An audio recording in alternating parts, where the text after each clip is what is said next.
Hey guys, welcome back to the Traditional Precision YouTube channel. It's great to have all of you, and I'm Andrew. I want to start off real quick before I get into all this. Start off with a brief thank you to all of you who have been subscribing over my absence, over the time of my absence. I've been wanting to put more videos up. The videos I've had have been all like bows and kind of review of a couple of bow backings. A lot of you have found an awful lot of great knowledge in that, and some of you just silently have subscribed, probably obviously after watching one of my videos. It's great to have all of you here and talking about all that. As much as I'd like to have a much fuller version of my shop, it's a bit of a mess today, so I'm going to go ahead and just be focused on my subject today, which subject of today is getting into woodworking traditionally or hybridly as budget friendly as possible. Now, I want to go ahead and I'm going to be mostly talking today about chisels and hand planes, but okay, what are some of the tools you're just going to need up front? Okay, I'm just going to name a few. Okay, I always found chisels, hand plane, spoke shave, square,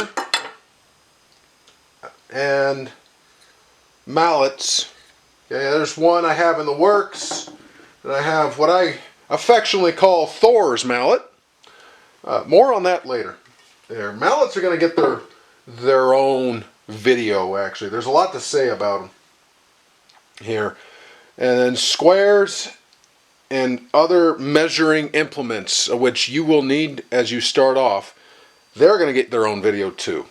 But to give just a brief explanation, you need this out of the gate. I don't care if you're using power tools or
rough stock removal, for instance.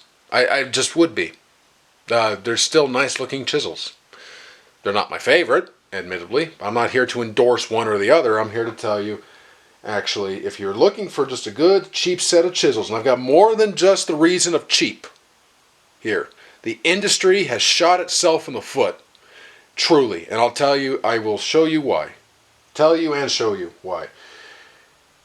I want you guys to get started in this. All right? You want to have a good set of chisels? By all means, let's do that. Now, if you're not a big chisel fan, really, but you know you need one, right? Stanley still sells these. They're great. You can use a metal hammer on them. In fact, with that metal cap, make sure you can see that nice and clear.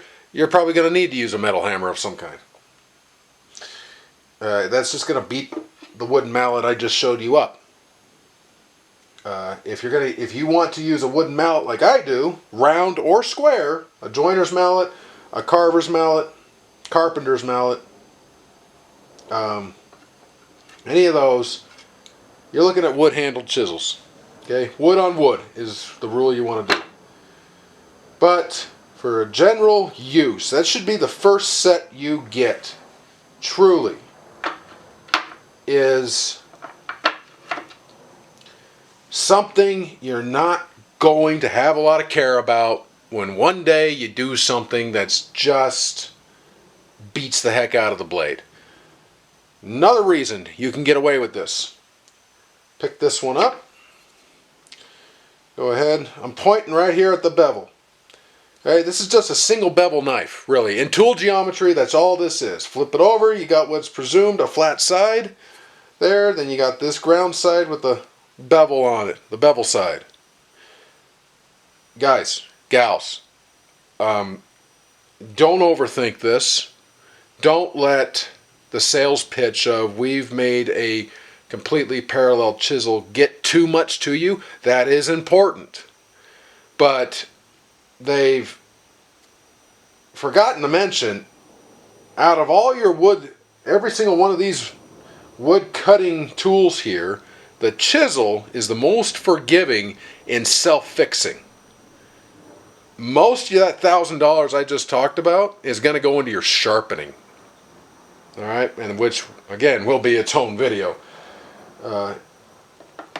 What you got to realize right off the bat is there's just an awful lot of schools of thought and methodology that are involved in all this. Now, am I a master of joinery, cabinetry? No, I'm on a journey much like you guys. I'm trying to help the guys getting started. That's the point of this video.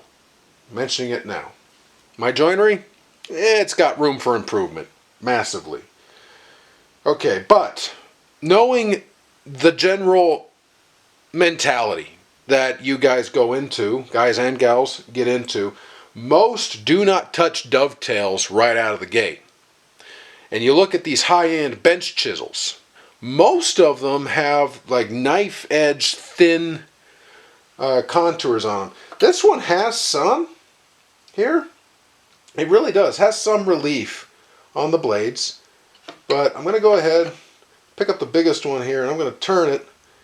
And I'm not focused in the greatest, but I hope you can catch it. This has still a reasonable flat on here. If you're going to be practicing, which most do, mortise and tenons, which are a much more forgiving joint, admittedly, in terms of getting them to seat and mate tightly,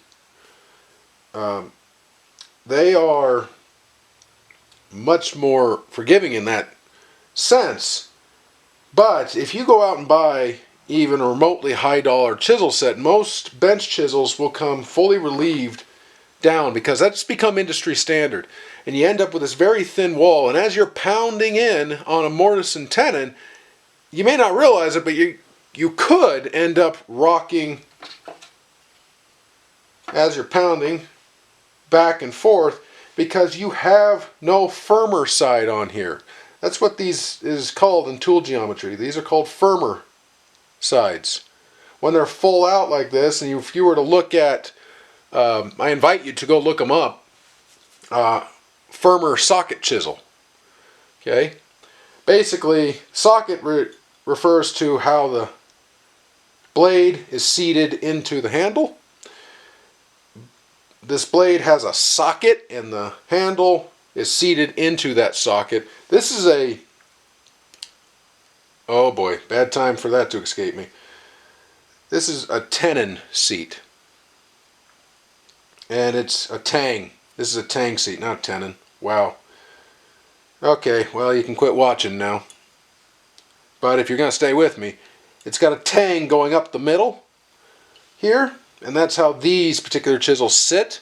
And that's actually 98% of your industry standard when you go and look at these. You can go and find socket chisels, bench chisels. They're still made, and I actually prefer them. Your handles last much longer. By the time you're replacing that handle, you've beat the living daylights out of it. Versus you'll probably get half the life out of tangs, because a tang will eventually split the handle. It's just what happens. Okay.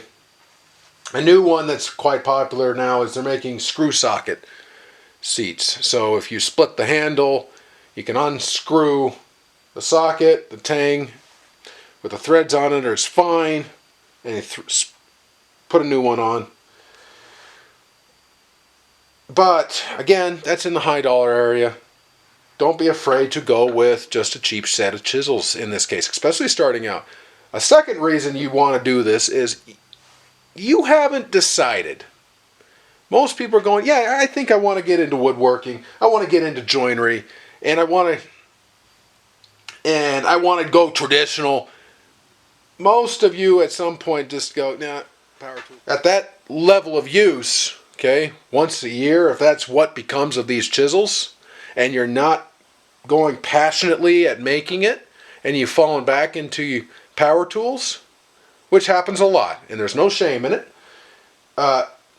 I've saved you some money here, okay? So there's 3 solid reasons. I'll restate them real quickly. All right? You're starting off, and you're not sure of yourself. That's reason number 1. You're finding your passion, okay? Reason number 1. Most people go into mortise and tenons. You'll want a flat side, really, that helps hold this chisel butt against the sides of the mortise as you're chopping a mortise, and you don't end up with side-to-side action. Fully relieved chisels for dovetails. They have almost a knife-thin edge on there. Go ahead and say that one more time. Not even this Stanley has that. Even it has flats. It's a tapered flat, but it has a flat all the same. And you end up with those that are just minuscule. I can't overstate it. You could grind a cutting edge onto them. They're that thin. Those end up going side to side, or they can. You know, if you are experienced cutting out tons and tons of mortises, you know what? I'm not worried about you at all. I'm worried about the new guy. And then, third reason, finally, is they're cheap. They're cheap, and you're not going to have buyer's remorse at all should anything happen to them. There. Now, when should you buy a high dollar pair of chisels? You know what? Here's my challenge to you. Stick with this for a year. Log what you've done. Log how often you've used them. Not having time doesn't count. Keep going back. But log what you've done. Find some way to remind yourself of how much you enjoyed using chisels and joinery. And if you find you really did enjoy using hand techniques in any of your joinery or shaping with these bench chisels, splurge, okay? Start branching out into what you want. I recommend you give yourself a solid year, okay? It may take you 6 months, may take you a month. I've seen 10 days happen. That's all well and good. It really is. Moving on, okay? So I've saved you money on the chisels. Moving on, we're going to talk about hand planes for a minute here. Okay, so here's where you don't save money. This is the buyer's guide. Now, this is a Stanley that I got at a reasonably good deal from a friend. All right.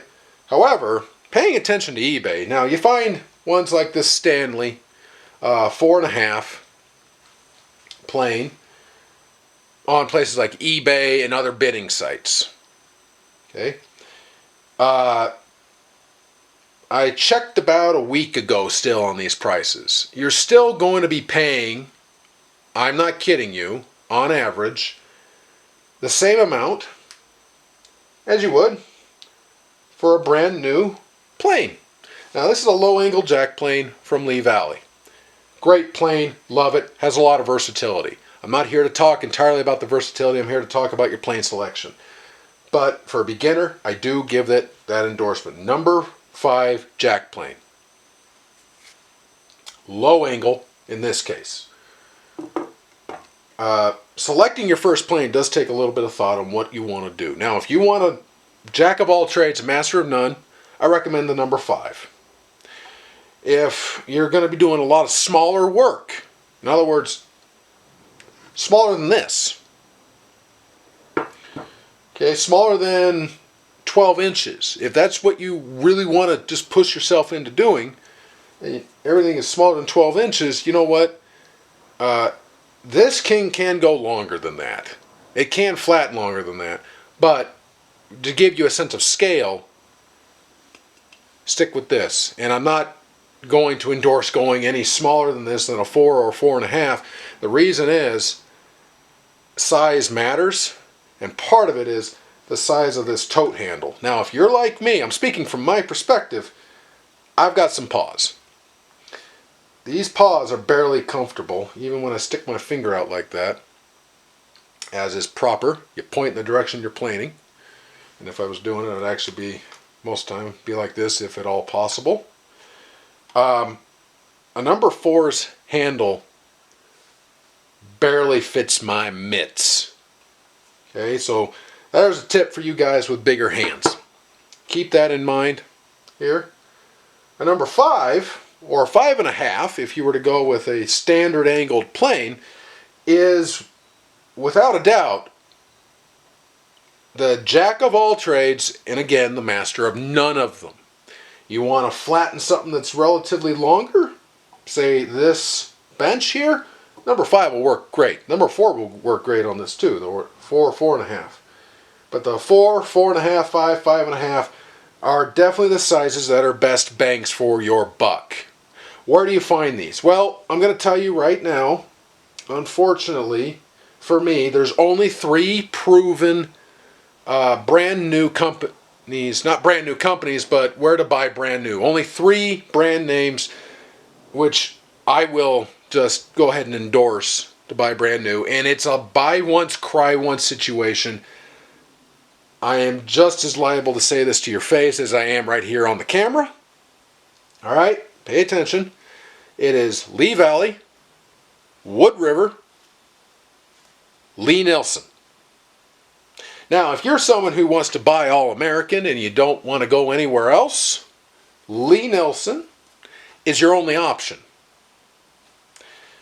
And they know it. Okay? Now, I'm also just going to say all 3 of these companies, while are definitely a buy once, cry once situation, your wallet will take some time to forgive you. So will your spouse. But they're worth the money. I picked up this one with their premium P11 blade in here, as a lot of people do seem to go that route. I'm going to say, in case you're looking at Lee Valley's PMV11, it has so far been everything they advertise. Sharpens very quickly, holds its edge for a very long time. That so far has not been a gimmick about that. In case you're going there. And I'm saying that because I have had a lot of experience so far using this. I have used this a lot for anywhere from rounding corners to flattening out a plane and everything in between here. Okay? So basically, though, and the reason I'm saying this, let's get down to the heart of the matter. I've given you 3 reasons on the chisels. Let me give you try to give you the best reasons I can of why you want to buy the established brands. One, I don't believe they're trying to sell you up a river. Two, as I already stated, they are pretty much the same price as the Stanleys on eBay. Okay? Now, if you have patience, you can find the deals. eBay is not the only auction site with these tools on there, and you can still find the occasional seller that's willing to let it go for a cheaper price.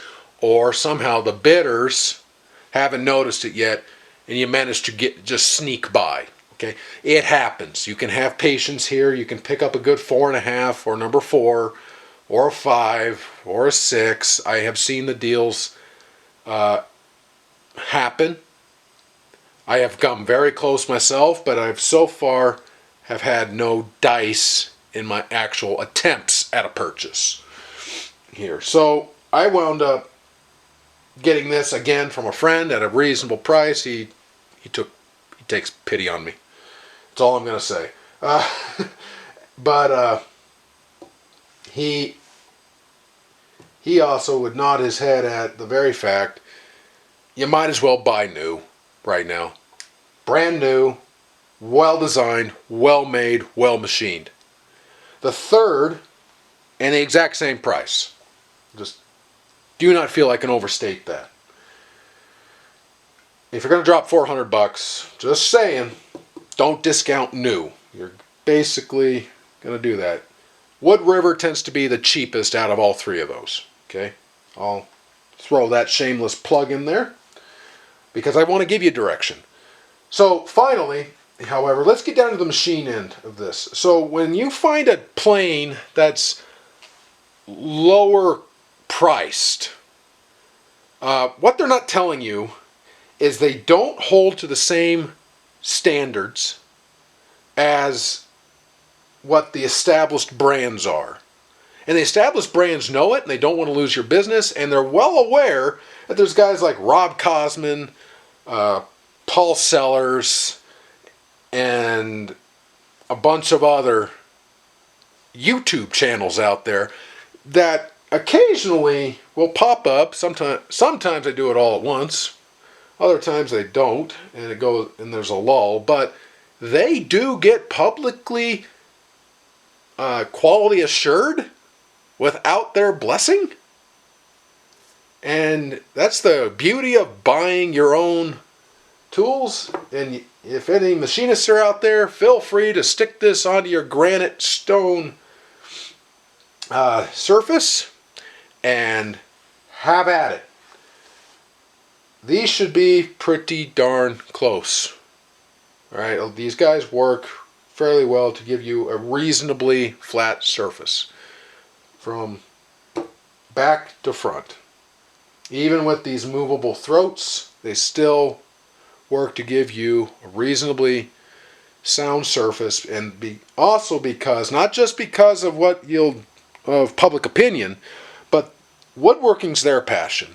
And they want this surface on these planes to transfer to this surface. When you say you're making a bench, which is a very popular thing for a first-time woodworker to do, you want this hand plane, if you're using it to make this bench, to transfer here. I'm going to push the skill set here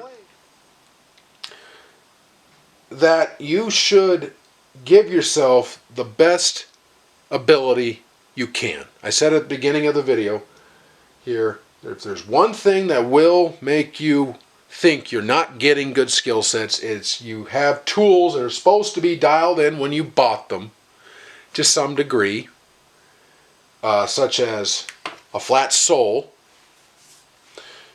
You need to be assured that the company that sold it to you is going to do that.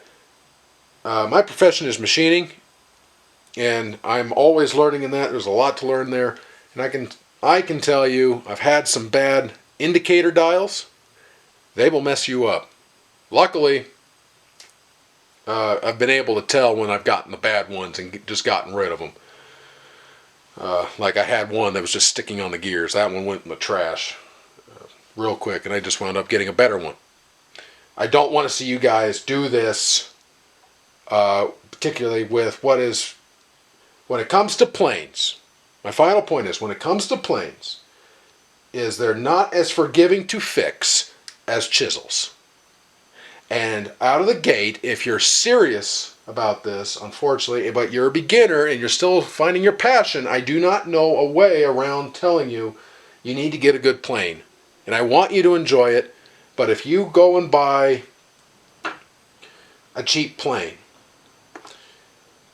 outside of the names I have given that are probably the best bangs for their bucks, it will come back and bite you, and you will find yourself guessing, am I good enough? What's going on? And it could be as simple. This is just a very obvious case of it could be as simple as you have something defaulty because it was made at a cut rate budget. They didn't put the time into it. And again, I'll finish saying Wood River, Lee Valley, Lie-Nielsen. Lie-Nielsen's the American company. I'll leave links down below to all three of those, and I'll look these chisels up and leave a link down below. I am not an affiliate of any of these guys. I get nothing out of leaving those links at all. There's no codes, though I wish I could get you a deal on them to help you have a better entry point into it.